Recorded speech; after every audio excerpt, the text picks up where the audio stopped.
Welcome back, everyone. So we're going to be continuing our series on all the cars I've owned. And there have been quite a few. The last car we talked about was a 1992 Nissan Stanza. It was a car that I purchased as a beater car and nothing else. But it was also something to keep me occupied at home, to keep wrenching, just to keep learning about basic mechanics. And I did practice a few skills on it, like welding and, pulling out half axles and replacing them, that kind of stuff. But it was a fun little car, and it just turned out to be way more than I was looking for in terms of its need for repairs. Needed a clutch, amongst other things, and I decided it was time to let it go. It could have served its original purpose, but I just chose to go another route with it. I tried to sell it. I was highly unsuccessful in finding a legitimate buyer for this car. There really wasn't much of a demand for 92 Nissan Stanzas in the year 2005. 2007. There just wasn't much of a demand. I had a car, but nobody wanted it. So, just before pulling the car off of Craigslist, I got an email from a young gentleman a couple towns over, and he said, "Hey, I might be interested in your car. I don't have any money, but I do have a car that I might be able to trade for you." And the thing is, you look at a Craigslist ad today, and it's more like you're being threatened before you even talk to the person. It's like, "Do not ask me any questions. Do not waste my time. I know what I have. No trades. I don't want your piece of shit Honda. I don't want your piece of shit moped." It's like, whoa. Easy, fella. It's just a car, and you want to find a buyer. You don't want to scare people away. It's like if you're walking through the door of a local supermarket or an electronics store like Best Buy, and you had people shouting at you as you're walking in, let's see, "You will buy our product, you will buy our warranties, you will do this, you will do that, and if you steal, you will be shot on site. No questions asked." It's like that. It's like, all right, then I'm going to go somewhere else, thanks. Anyway, where was I going with this? So naturally, I did get a few scam emails. Somebody wanted me to, ship it to wherever, and I'd have to refund the excess money. Those scams. Well, this one kid, I knew it was legitimate from the moment I read it, because it seemed something about it seemed legitimate. It was just a young kid. He wanted to get rid of another car to get this one, and he offered to do an even swap. And I'm like, well, let me look at your car, and maybe I'll do it, because at this point I was desperate. The car he wanted to swap for my 92 Nissan Stanza 4-door was a 1987 Nissan 300ZX. Now, a 300ZX wasn't a car that I was really looking for. A 280Z or a ZX, either one, I would probably jump on. But a 300ZX, you were getting into the computer age styling of Nissan, and it wasn't executed very well. If you've looked at a 300ZX before, look at pictures of them. First generation 300ZX, 84 to 89 or so, 89. They were kind of fugly.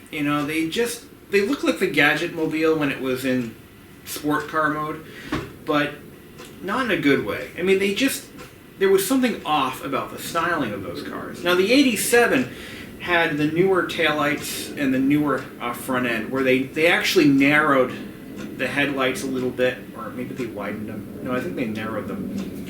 And the rear taillights kind of curved down. I mean, they were thin. They were thin and curved at the top. It wasn't a hideous car by any means, but it wasn't a sexy looking car. I see them around today, usually at car shows, and I just can't. I just don't like them. But this was something different. This was another project that I could get my hands on, and it looked like something I might be able to sell and actually get some real money for. So I said, let me look at your car, and we'll figure it out. So I drove to where the car was stored, and it had been plated. It was a registered running driving car, and I looked it over really well, and I learned my lesson a little bit from the Maxima fiasco. I looked it over. It didn't have really any rust. The car was very solid, and it was complete. This was a car with 105,000 miles on it, which was very low for its age. It had the optional T-tops, and it had all the accessories that went with the T-top. So it had the clip-in sunshades, it had the T-top bags. All the seals looked pretty good and supple. You can tell this car was somebody's baby. Somebody owned this car and took really good care of it. And then it went to hell. Maybe after it was 15 or 10 some years old or so, they probably sold it. And then it went to a young kid who beat it up. Let's just call it what it is. But the car in no way was a daily driver throughout its life because it didn't have the typical rust. The rocker panels, except for like a quarter-sized hole in one of the rocker panels, the rear quarter panels, there was no rust. There was no rot. It was a solid chassis. I looked it up. I looked underneath. I knocked and tapped, and it was a solid car. I couldn't believe it. He started the motor. It was running really rough. And I knew what the problem was pretty much from the get-go. The mass airflow sensor was clearly bad, and because it was running extremely rich. And if you kept your foot on the gas, it would be okay. But as soon as you let your foot off, it would just sputter and die, and the smell of fuel was ridiculous. It wasn't leaking, and it wasn't in the oil, but it was in the exhaust. It was definitely putting out way more fuel than it called for. So, but the engine sounded good and solid. It had a 5-speed transmission. This was not an automatic. The automatic 300ZXs are a no-buy. I would not buy one for any amount of money because those transmissions had some issues. But this one had the 5-speed, power windows, power door locks. This thing was loaded. It didn't have the digital gauge cluster, which was an option. Thank God it didn't, because they were problematic. What it had was a full, as Brian from Regular Car Reviews calls it so eloquently, the wing-a-ding-a gauges. The wing-a-ding-a gauges, it's a term that he made up for cars that have the typical 70s era muscle car gauges, like amps, temp, and oil pressure. It had those on the dash. There were 3 gauges on the top center stack that aimed at. Oh, there were actually two gauges, and they would aim at the driver. I just learned that too, wing and ding gauges. Anyway, it also had the factory. It originally would have had a factory stereo with an equalizer, cassette, and steering wheel mounted controls. It had the digital climate control. A digital automatic climate control from the mid-'80s is just something to behold. And it worked. It actually worked. The problem was all the bulbs were burnt out inside the unit, so you couldn't really read it unless you put a flashlight to it. But it actually worked. And another little side note, those early automatic climate controls had a device in the top center of the roof, between the T-tops on this model. It had a little fan that would circulate air through a temperature sensor, and that's how it knew the cabin temperature. In that fan, it made noise, but it worked. What else? So it had power seats. I think it was just the driver's seat. It even had a feature where when you stuck your key in the ignition, or no, when you touched the door handle or pulled on it, if it was locked, there was a little light that would illuminate in the door handle to let you know. It would just kind of a nice little feature. It even had a Chapman hood lock. Any of you guys, gals, remember those, the Chapman hood locks? It was a feature that your car dealer would sell you, along with Rusty Jones rust proofing, which it also had. And what it would do was, I guess battery thefts were a big deal back then. People would steal batteries, they would steal engines, I guess. And what they would do is they would install a cable lock. Well, it's a cable actuated lock. There'd be a T-handle on the driver's side, usually by the footwell, and it would link to a second mechanism under the hood near the latch. And it would drive a bolt through this assembly, and you couldn't open the hood unless you had a key to unlock this thing. Well, it had one of those, and there was no key, and that was the first thing I took out. I took that thing out. You accidentally lock one of those, and you're going to damage the hood trying to get at it. So, yeah, we don't need no Chapman lock. I've seen those only in cars from the 80s as dealer-installed options, along with VIN etching. Ugh. So this car, it was silver. It had the black interior with the center panel. The seating surfaces were gray with a stripe pattern on them. The power seats on this car were incredible. They were so comfortable. It had power bolster adjustment, height, tilt. I think the front part of the seat would extend. I mean, it was nice for that, even for now. Even for today, it was a nice car. The V6 engine made it to the 5-speed transmission, made it a very fun to drive vehicle. It wasn't the most powerful. And typical of Nissan V6s at the time, the engine wasn't particularly efficient. They were very, very poor gas mileage motors. Anyway, I'm getting ahead of myself. So we made a deal. We did an even swap, and I told him what was wrong with the Stanza. Now, one thing I noticed before I even made the deal was that, now, mind you, the 300ZX is a rear-wheel drive car. And when young people get into rear-wheel drive sports cars, they get nuts, and they do stupid things. And I knew right off I knew exactly why he wanted to get rid of the car. He didn't even have to tell me. But I pointed it out to him, and he was a little embarrassed. But I said, "You went drifting in this car, didn't you?" And he said, "Well," I'm like, "Yeah, I know." The rear driver's side control arm was bent. So the wheel was cocked outward. It was that reverse camber? Yeah, it was cambered out, like from the top. Reverse camber. I think that's the right term. Correct me if I'm wrong. The other side was fine, but I'm like, what did you do? He hit a curb with it. I'm like, that's why you're getting rid of it. That's why you want my car, right? Yeah, be honest with me. Anywho, so we made a deal. That was bothering me. A little smudge on the... all over this thing. What is that? Anyway, we made a deal, and we had to get the car to his house on on his plate. So we had to get my new 300ZX home, which was my parents' house at the time. So I had him drive it there. I drove with him, and the car kept stalling the whole way. That mass airflow sensor was roasted. So I'm sure we trashed the catalytic converter in the process, but hey, live and learn. But we drove it to my parents' house. I gave him a ride back home in my car. We figured it out, and it was quick, easy. No titles had to change hands because New Hampshire. God bless New Hampshire. Bill of sale, previous reg, we're good. So I got the car to my parents' house. My dad was like, "What did you do?" What did you do?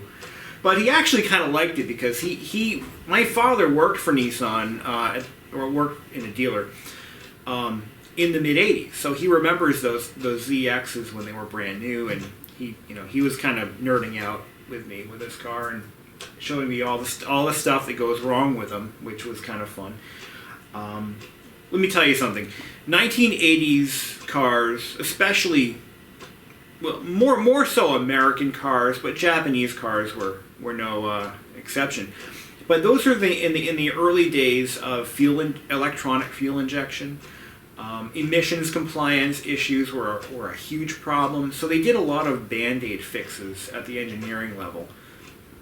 So if you pop the hood of a car from the 1980s, don't be shocked by the number of vacuum lines and solenoids that you're going to find.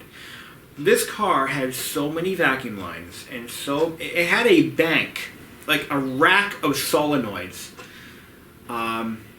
just to control the emission system. And I'm like, oh my god, diagnosing this thing, it could be intense because there's just so much going on.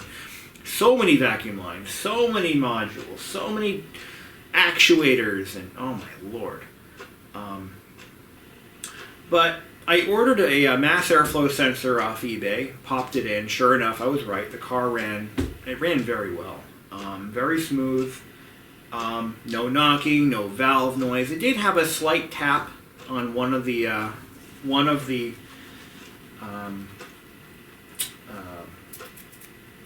lash adjusters was tapping a bit, but it was nothing major. Totally normal. I had no service history on this car, so I knew that it was going to need a timing belt and water pump, because it clearly hadn't been done. 105,000 miles, probably not done. And those were a bear to do. Those you had to pull the radiator out, the whole front end of the motor had to come off, and it was a job and a half. And they weren't timing chains back then. They were belts, I believe. No, yeah, they were definitely belts on that engine. But it had an exhaust leak. Now, the Nissan V6s of that time period had a known issue with exhaust manifold gaskets going bad, and this was no exception. And that was going to be a bear of a job to do because the engine is so shoehorned into this car. I was kind of dreading having to do that. But I knew if I was going to keep the car, eventually I would have to do these things. But I wasn't really thinking about it. So, fast forward a little bit, I decided to get some service done at a local Quickie Lube. Because a lot of the fluid change stuff I don't do myself because I just don't have a good facility, or I didn't back then. And I didn't want to do it in my parents' driveway because I've spilled liquids before and my dad was just pissed off at me, all kinds of pissed. So, I brought it to Quickie Lube, I forget which one, I think it was Valvoline, and I had them change the diff fluid in the rear, the manual trans oil, and the engine oil. And that was when I found out that it was a limited slip differential in this car. The gentleman who did the oil change in the differential, he said, by the way, this is a limited slip diff, so we're going to put this stuff in differently. I was like, okay. But yeah, he knew exactly what it was, and I didn't know this because I hadn't really seen the option list and I hadn't really done a lot of research on the car. But it was a limited slip diff, so he took care of that. But I also went on eBay and I found myself a factory radio for this car that interfaced with the audio controls and the steering wheel. And then I did I did the thing I had to do. I raided my parents' cassette collection. By this point, all of my music was on CDs, but my parents still had a nice big case of cassettes, which I just grabbed the whole thing and I started rocking out to them in this car. So I was cranking Billy Joel and Warrant and all that stuff. Bon Jovi. I think we had some Led Zeppelin tapes. The stereo sounded great, using the factory speakers and everything. I got the car pretty well sorted out, and I didn't put a lot of money into this one. I did the I did the mass airflow. I did most of the fluids in it. I fixed the stereo. I wired it up correctly. I even had to go and find a factory wiring harness for the stereo because that was missing. So I had to find a factory stereo wiring harness for this car. In addition to the radio, that set me back a few bucks. But somebody in a junkyard chopped one out and sold it to me. And I shrink tubed and soldered all the connections. It was a nice job. I take pride in my wiring. I really do. A lot of people don't. They use, oh my God, I've seen wire nuts and duct tape and like, ugh, no. Don't do that. Don't. If you're gonna put a stereo in your car, great. All the power to you. But if you start taking a pair of wire cutters to your wiring, to your wiring harness, you're doing it wrong. Don't just stop what you're doing. Put the cutters down. Get the right harness that interfaces with it. Thank God when I bought this car, nobody had messed with it, because they would have chopped off all the connectors that I cannot replace, and they would have ruined it. The way this one's set up, the Miata, is I can put the factory stereo in about 10 minutes. Plug it all back in, and it's back to factory. That's how it should be. You should not have to go to a junkyard to find the wiring harnesses, to find the... It's like, stop it. Everybody just put the tools down. This is how you do it. You go to Scotia, you go to whoever you want to buy the stuff from, or Crutchfield or whatever, and you buy the right harness. eBay, Amazon, they sell them for every car now. Hey. Don't mean to go on a rant there. I even found a rear control arm for this car. That was fun. That was hard to find, actually. I was having a hard time finding parts for these, because even by 2007, finding parts for a 300ZX, which really wasn't that big of an enthusiast car. The 280ZX, the 280Zs and prior, enthusiasts were keeping the market healthy for parts, but the 300ZX was not that popular.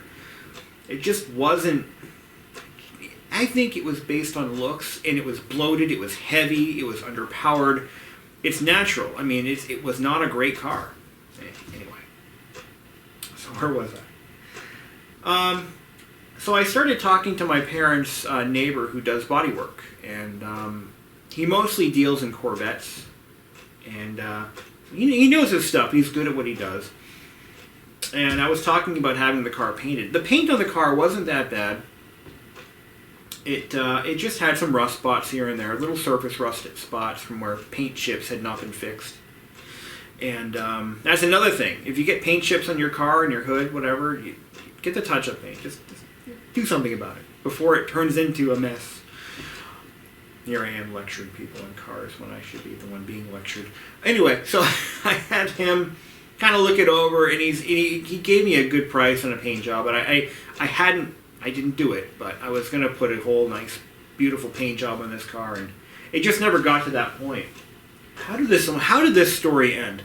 So, I was making plans for the car, but for the most part I had it parked. I didn't really drive it much. It was still winter, actually, so I didn't want to get it on the road. I didn't want to get it all salty, so I kind of parked it.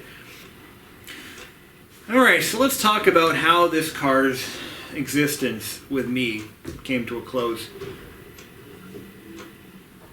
What ended up happening was, in 2007, the spring of 2007, we had a bit of a rainstorm, and coupled with snow melting, it raised the water tables pretty high. So at the time, my Nissan Versa was in the shop getting its fender bender fixed, or the whole front end replaced. And what happened was I didn't rent a car while I was getting my Versa fixed. I figured, well, I've got this 300ZX sitting in the driveway, I'll just drive that. And it worked out pretty much for the first day or so. But then the second day came, and the water tables were really high. So I'm driving in to work, and I noticed that the shoulders of the road were like full of water. So I'm thinking, well, that's not good, but hopefully things will calm down a little bit. So I go to work, and then I'm coming home at the end of the day, and things weren't working out. As it turns out, it continued to rain, and the water tables continued to rise as the snow continued to melt, and we had what they call, the technical term is a flood. I believe that's the term they use.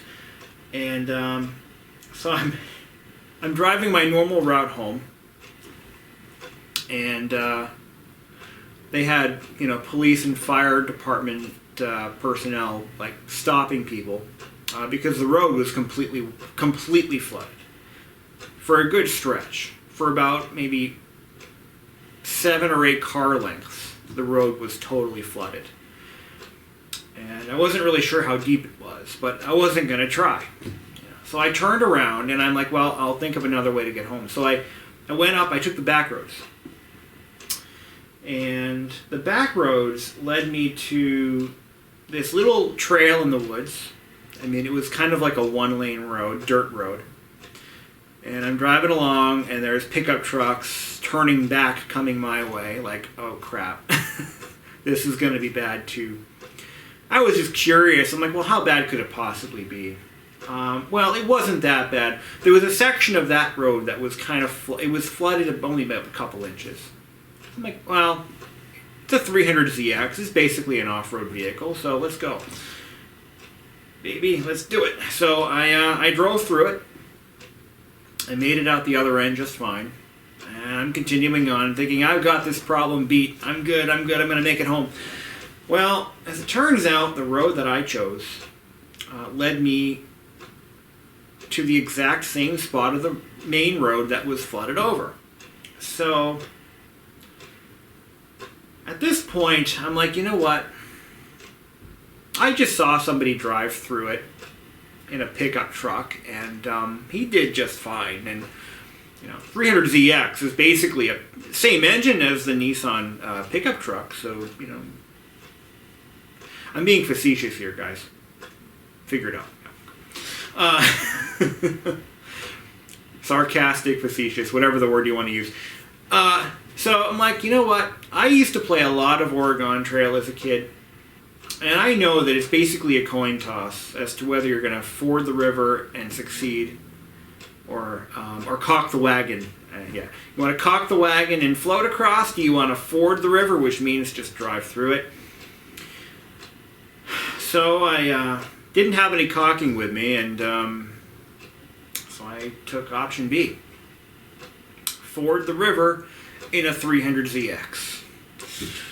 Oh, thinking back, oh, the dumb things I did. So the police and fire personnel didn't stop me. They never tried to. But they were. I could see them shaking their heads like, this guy is a lunatard. And probably going to need a tow truck, but let's see what happens. And I'm thinking in my head, I'm not going to make it. I'm not going to make it. There's no way. No way. So I just said, you know what? Let's roll. So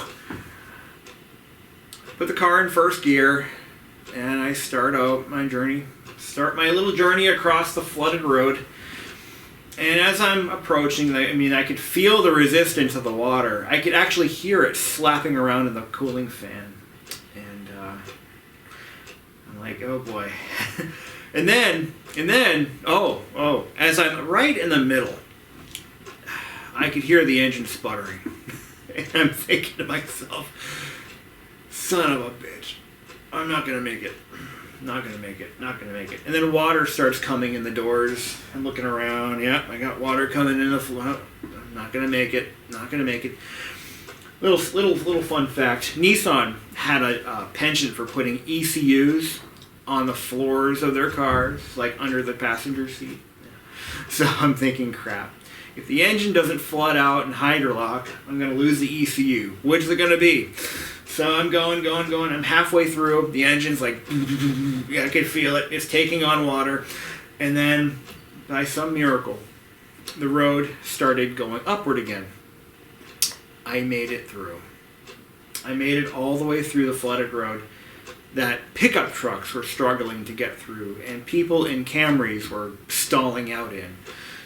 So, moral of the story, the 300ZX is every bit as good at fording rivers as a Conestoga wagon.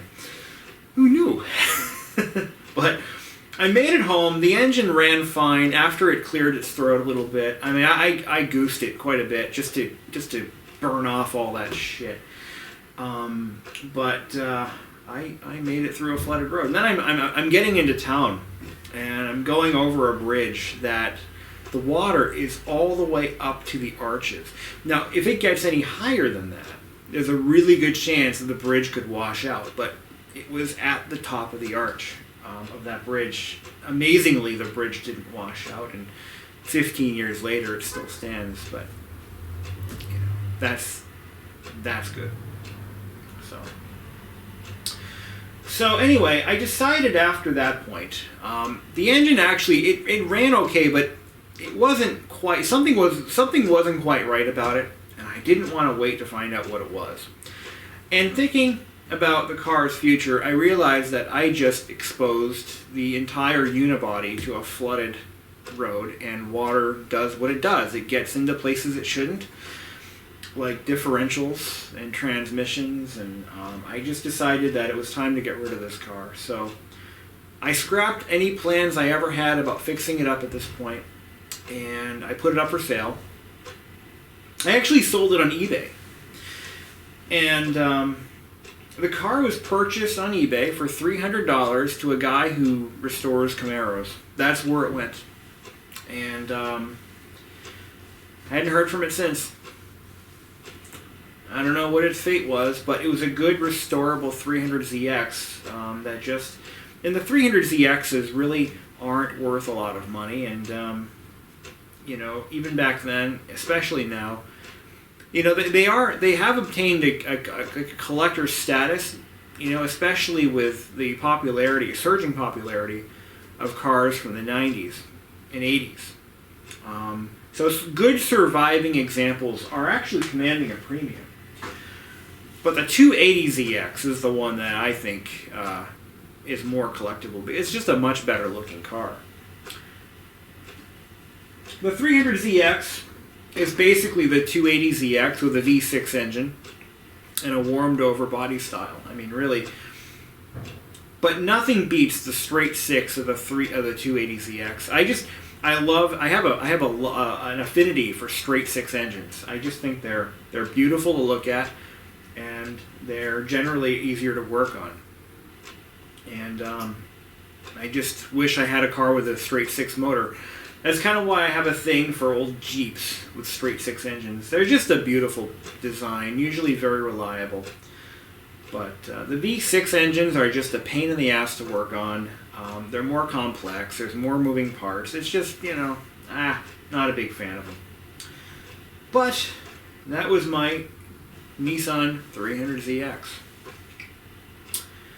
If you ever see one in your travels, you know, you're going to find that you either love it or you hate it. The cars were very boxy, as cars were at that time, regardless of manufacturer, but they were very boxy, they were very heavy, and they were criticized for their over-complexity. They're not popular with tuners. The 300ZX was more of a personal luxury vehicle than anything else. You know, kind of like akin to a Mercury Cougar, a Ford Thunderbird. You know, they really weren't that sporty of a sports car. They weren't fast. And if they were fully decked out with a digital gauge cluster, they had a lot of problems. I mean, the gauge clusters were cool, but they weren't reliable. But yeah, you know, I had an opportunity to buy another one. When I bought this car, when I gave up motorcycling completely, I had to have something to have fun with. I needed a car that I could just have fun with. And I looked at a few options, and one of those options happened to be, you know, somebody was selling a low mile, like 40,000 mile, 1980s something, 300ZX in my area, and I thought about it. I really did. The price was right. It was less than what I paid for this. And it was mint. Absolutely mint. But I thought it over, and I realized that because of the lack of enthusiasm for that model, there really aren't going to be a lot of parts available. And furthermore, it's never going to be worth what one of, like, I was still looking at NA Miatas. And at the time, the NA Miatas were soaring in value, and really, the Nissans weren't. Because they're harder to get parts for, lack of enthusiasm. You get what I'm dropping. You're picking it up, but not only that, but they really weren't that great of a driver's car to begin with. They were more of a show. Nissan was really just showing off the technology of the 80s, and that was it. And it wasn't always the best technology anyway.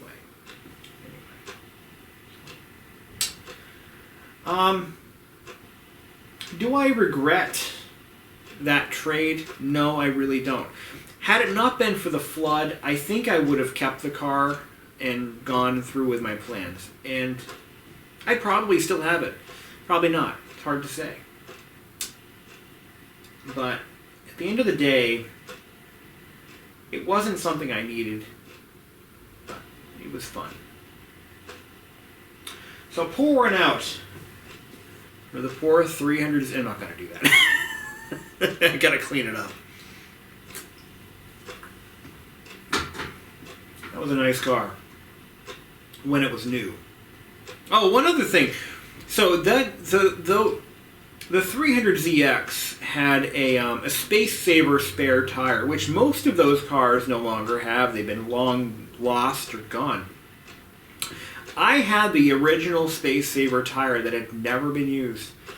So back then, rather than ditch the spare tire altogether like they do today and give you like a little air pump or something, the 300ZX had what's called a Space Saver spare tire. And what it was a steel rim with a collapsible tire. It was the oddest thing. And it shipped deflated. It was a deflated tire. And it would stuff into this little spare tire well on the passenger side of the car. And if you had to use it, it would have a little can of tire inflator. And you would use that tire inflator to expand the tire and mount it to the car. The problem was, you could do this only once. If I recall, they were a one-time use spare tire, and the cost of replacing them was astronomical. I don't believe they could be deflated and reused. Correct me if I'm wrong. If you know the answer, let me know in the comments. But I still had the can and the tire both intact in my car. It was a complete car. It was somebody took care of this car and then let it go to the dogs. Sadly. I bet you somebody retired and didn't need the car anymore, died or whatever. They sold it, God only knows why, and then some kid bought it and drifted it into a curb and bent the freaking control arm. Sad times. Sad times. Well, thank you for watching. Now, this car, being a spare car in my fleet, was not replaced with another car. Actually, if you want to really think about it, this car that I'm sitting in is the theoretical replacement for the 300ZX. And it took place more than 10 years later. So that was in 2007. I got rid of it. And in 2017, 18, I bought this. So 10 years later, I replaced it with another fun car. I can't wait to do the video on this one because I have a lot to tell you about this car. From when I bought it to really the whole ownership experience, it's been nothing. I have nothing bad to say about it. I almost want to make the video now, but I'm not gonna. I'm gonna make you guys wait. All right. Well, until then, have a great night, and thank you for watching my series.